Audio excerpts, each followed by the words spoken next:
and horsemen, all of them clothed with all sorts of armor, even a great company with bucklers and shields. This is, of course, antiquity speak for the modern instruments of warfare. All of them handling swords, he says, I suppose other instruments of war as well. And then he lists the countries: Persia, Ethiopia, Libya, all of them with shield and helmet, Gomer and all his bands, the house of Togarmah in the north quarters, which has long been thought of as Turkey. And of course, Turkey is recently in war games with Syria. In other words, practice.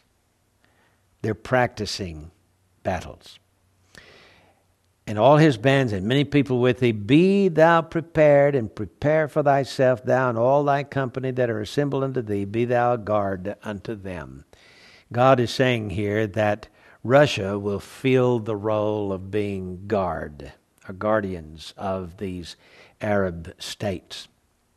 And so Russia, like Big Brother, is coming to the rescue of the number one, Persia, which is today's modern Iran. And so he says, after many days thou shalt be visited. In the latter years thou shalt come into the land that is brought back from the sword, is gathered out of many people against the mountains of Israel, which have always been laid waste. But it is brought forth out of the nations, and they shall dwell safely, all of them. So here we have the modern state of Israel brought back from all the nations. And it shall come to pass at that same time that come into thy mind, thou shalt think an evil thought, and thou shalt say, I'll go up to the land of unwalled villages. I'll go to them that are at ease, at rest, dwell safely, all of them dwelling without walls, having neither bars nor gates, to take a spoil and to take a prey. In other words, Russia and its Arab allies will come against Israel. But God says, when that happens, when Gog shall come against the land of Israel, saith the Lord God, my fury shall come up in my face, and in my jealousy and in the fire of my wrath have I spoken.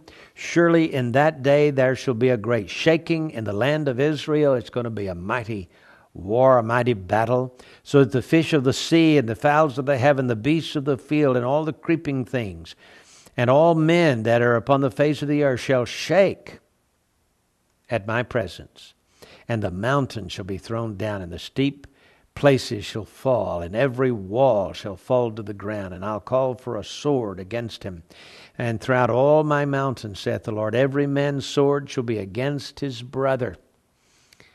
In other words, the enemy will be confused.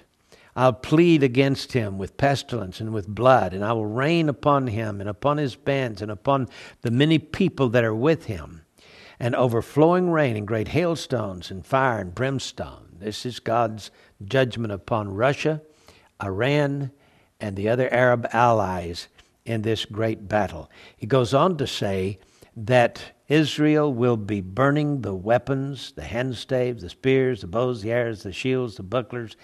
For 7 years, Israel will be burning the enemy's weapons with fire.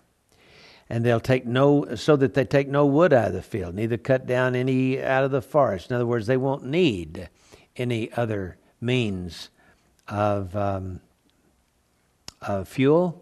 They'll have the weapons of their past enemy. And it goes on to say that following that, in chapter 40, Ezekiel comes to Israel, to the Temple Mount, and he sees what appears to be modern Israel today. He describes a temple that's going to be built. And as a matter of fact, the Israel Temple Institute today is in mass production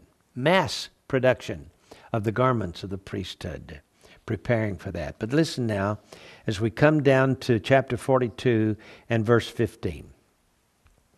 Bear in mind, if a Palestinian state is established, even in the aftermath of a war wherein Syria is destroyed, and Iran is destroyed, and Russia is destroyed, the Arab world will still have to be placated, and so Jerusalem will be divided. And the Temple Mount will be divided. Here's what Ezekiel says.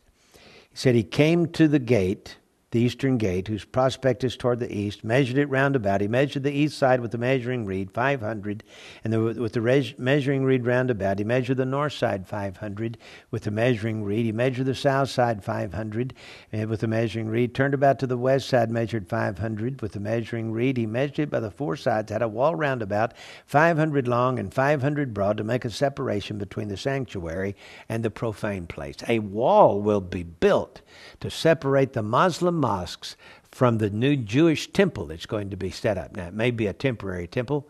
I think personally it will be some kind of a quick tabernacle